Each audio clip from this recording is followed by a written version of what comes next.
Saya akan melisiknya eksklusif. Saya datang ke KPK karena saya kecewa bahwa negeri ini sudah 23 tahun reformasi, sudah 75 tahun merdeka, praktek korupsi masih merajalela. Presiden Jokowi mengatakan korupsi sudah menjadi extraordinary crime. Oke. Nah, di tengah situasi seperti ini, pola-pola KKN ternyata terjadi pada petinggi Republik ini. KKN itu tidak hanya korupsi, Mas, tapi juga ada nepotisme, ada kolusi. Dalam pandangan hukum, yang namanya korupsi itu tidak hanya mengambil uang negara, tetapi juga ada gratifikasi, ada suap, dan lain-lain. Dalam dugaan yang Anda sebutkan ini dalam penyelidikan ke KPK terkait dengan anak presiden, yang mana yang Anda maksudkan itu? Ada dugaan pola pergeseran saham yang bisa saja itu diduga sebagai bentuk gratifikasi atau suap. Jadi bagaimana mungkin perusahaan yang sebetulnya menurut kami tidak layak disuntik dengan hampir 100 miliar. Maksudnya perusahaan anak presiden tidak layak? Iya, bisnisnya. GK Hebat Ya, dengan Sang Pisang, Markobar dan lain sebagainya. Kalau kita cek di lapangan, nggak begitu laris kok. Itu fakta empirik dibandingkan dengan misalnya, maaf kalau saya sebutkan Kopi Kenangan. Kopi Kenangan hampir disuntik hampir jumlah yang sama, Mas. Oke. Tapi di lapangan Kopi Kenangan ada di mana-mana.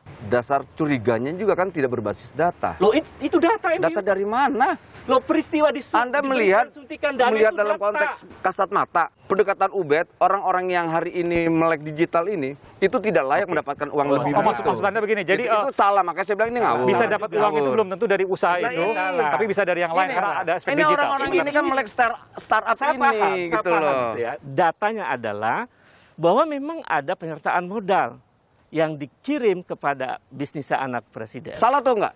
Ya ini pertanyaan ada, kan Anda tanya data enggak? Iya. Ini kan data. Itu dilakukan sejumlah 5 juta dolar lalu ditambah dengan 2 juta dolar. Atau 99 miliar. Atau 99 miliar. Itu data. Yang itu kemudian menimbulkan pertanyaan. Lalu di saat yang sama juga ada data bahwa anak presiden membeli saham 188 juta. Uang itu yang Anda pertanyakan? Itu data. Oke.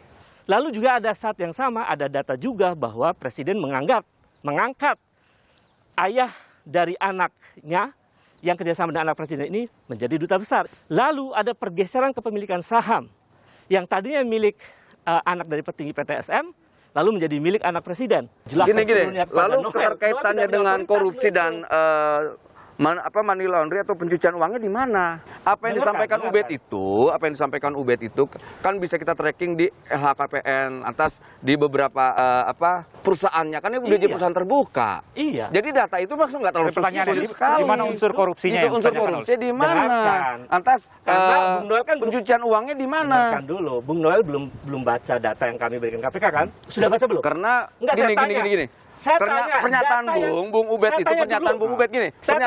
Ubed itu data itu didasarkan oleh asumsi. Salah. Dan itu disampaikan mendapatkan data itu juga dari media. Kita punya penyampaian Bung Ubed. Penyampaian Bung Ubed itu kita punya, Bung. Gitu. Gini. Bung Ubed sadar dulu gini. Gantian dong. Oke, silakan. Data yang kami berikan kepada KPK, apakah Anda sudah baca? Oke. Saya tanya itu dulu. Jawab jujur. Oke, belum. Ya itu dia masalahnya. Lalu Anda tiba-tiba membuat asumsi. Nggak gini, Bung. Ya. Ketika Bung Ubed menyampaikan itu, Bung Ubed dan KPK, lantas Bung Ubed rilis itu ke media, ke publik, mungkin kita tidak tahu. Tapi ketika Bung Ubed menyampaikan ke publik, apa yang disampaikan Bung Ubed itu sebuah pernyataan yang sebetulnya itu menjadi dasar kita, bukan itu asumsi. Kita kembali sini. Kita kembali. Itu salah lagi. Sebentar, kita kembali. Tadi dikatakan bahwa ada kecurigaan, ada perusahaan menyuntikkan dana puluhan miliar, 99 miliar rupiah dan lain sebagainya. Di mana unsur korupsinya? Tadi saya katakan, korupsi itu bukan hanya soal memakan uang negara. Oke. Tapi di situ suap juga masuk kategori korupsi, Mas. Oke, suapnya ke? Ya bisa jadi terjadi antara anak dengan anak dalam bentuk pergeseran saham. Itu kan pertanyaan-pertanyaan besar. Suap di Undang-Undang Tipikor ke penyelenggara negara. Oh, ini anak putra penyelenggara negara, Mas.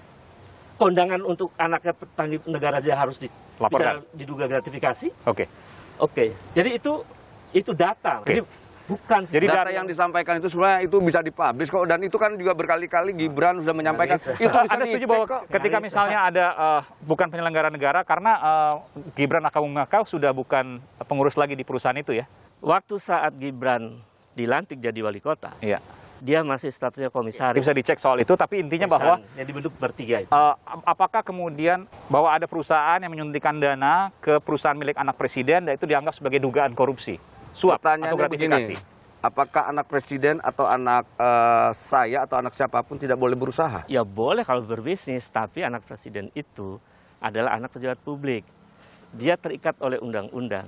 Dia harus hati-hati berbisnis. Ini berbisnis di tengah perusahaan ini banyak kasus merusak lingkungan, puluhan ribu hektar. Lalu kaitannya dengan perusahaannya apa, Ben? Loh, ini karena ini petinggi yang tadi saya sebut. Jadi maksud lo bahwa Dengarkan anaknya presiden ini ikut berkontribusi untuk membakar hutan? dulu. No, bekerja sama. Gini, Ben, dengan anaknya secara substansi, saya sepakat dengan apa yang Ubed lakukan. Secara substansi. Oke. Nah, problemnya ketika Iya. apa yang disampaikan itu tidak terbukti, itu berbahaya, Ben. Oke. Iya. Nanti kita akan You tunggu kan punya bagaimana kemudian di aktivis, KPK. sebagai akademisi, you sebagai dosen. Ya. Kita akan Nah, tunggu itu nanti yang di menjadi- KPK menjadi bagaimana persoalan, apakah Ben. Anda yakin Kita serahkan Betul. KPK. Anda yakin Nah. akan terbukti itu? Saya yakin bahwa data yang kami sampaikan kepada Data KPK. ya. Ya. Soal valid. bukti adalah nanti KPK. Ketika kemudian tidak terbukti, maka Anda melaporkan atau Anda akan menarik laporan ini kalau seandainya memang terbukti? Kita sama-sama punya konsekuensi hukum ya. Dia terbukti, dia punya konsekuensi hukum. Sama, dia juga punya konsekuensi hukum karena menuduh saya memfitnah. Baik. Nah, juga Pak ya. Hasan udah senyum dan mau mulai hujan juga. Kita akhiri, tapi kita salaman dulu nih.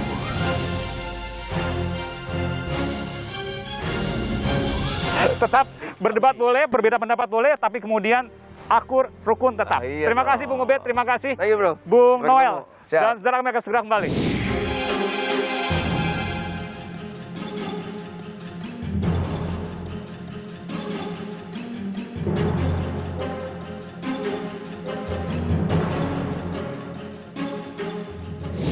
Prof, apakah umum pelapor dilaporkan balik sebelum kasusnya diselidiki? Oh, tidak boleh.